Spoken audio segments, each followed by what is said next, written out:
জুমাবারের নামাজির অভাব নাই, আসেনি? পঞ্জগানা কম হলো শুক্রবার জুমার দিন গ্রামে শহরে এমন কোন জায়গা নাই মসজিদ নিচের তলা উপরের তলা 3 তলা 4 তলা এবং কি রাস্তায় পর্যন্ত মুসল্লির অভাব নাই। কিন্তু এত নামাজ পড়ার কারণে মানুষ পরিবর্তন হয়, নামাজিকে পরিবর্তন করে দেয়।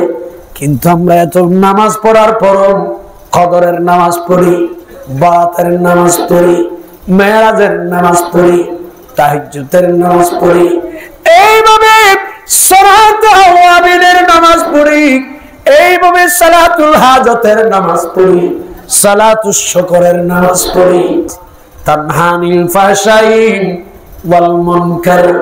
এই নামাজ আমাদেরকে ফাহশা থেকে, ব্যভিচার থেকে, কোরআন সুন্নাহ বিরোধী কার্যকলাপ থেকে আমাদেরকে কেন এই নামাজ ফায়দা দিচ্ছে না? কেন?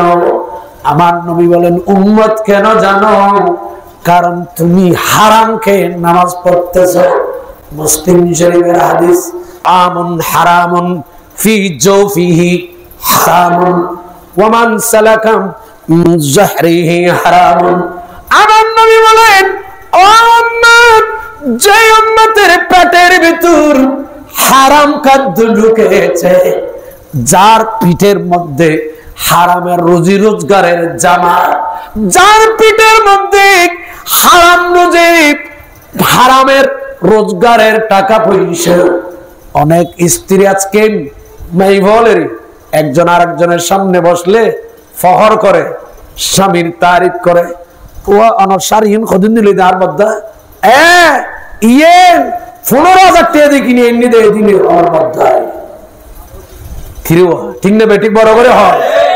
অথচ এই 15,000 টাকার শাড়ি এইগুলা কি হালাল নাকি হারাম? এগুলা স্ত্রীও তালাশ করে নাই, ছেলে মেয়েরাও তালাশ করে নাই। লক্ষ লক্ষ টাকা মসজিদে দিচ্ছে, মসজিদের ছাদ বেঁধে দিচ্ছে, রাস্তা বেঁধে দিচ্ছে, কালভার্ট বেঁধে দিচ্ছে। এইরকম রোজা আসলে ট্রাকে ট্রাকে মানুষকে ইফতারি বিলি করতেছে, যাকাতের শাড়ি দিচ্ছে, এই দিচ্ছে সেই দিচ্ছে। এগুলো কি হালাল রুজি নাকি হারাম রুজি আমরা দেখি নাই।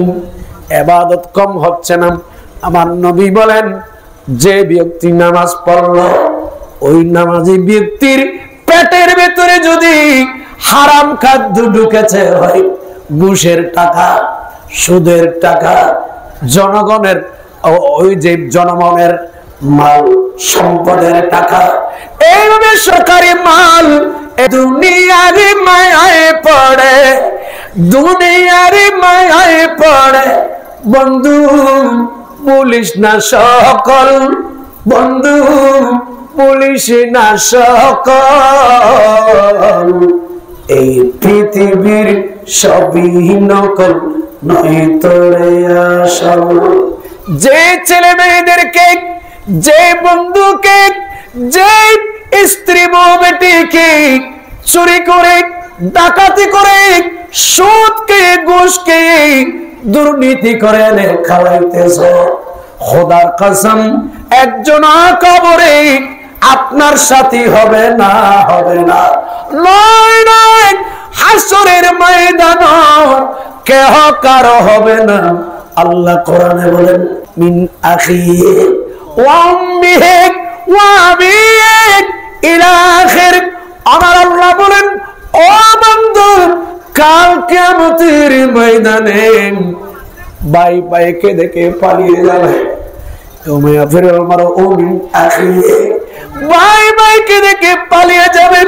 ওয়া উম্মিহি, ছেলে মাকে দেখে পালিয়ে যাবে, মেয়ে মাকে দেখে পালিয়ে যাবে। ও আমি ছেলে মেয়ে মা বাবাকে দেখে পালিয়ে যাবে, বন্ধু বন্ধুকে দেখে পালিয়ে যাবেন, কেহ কারো হবে না, হবে না।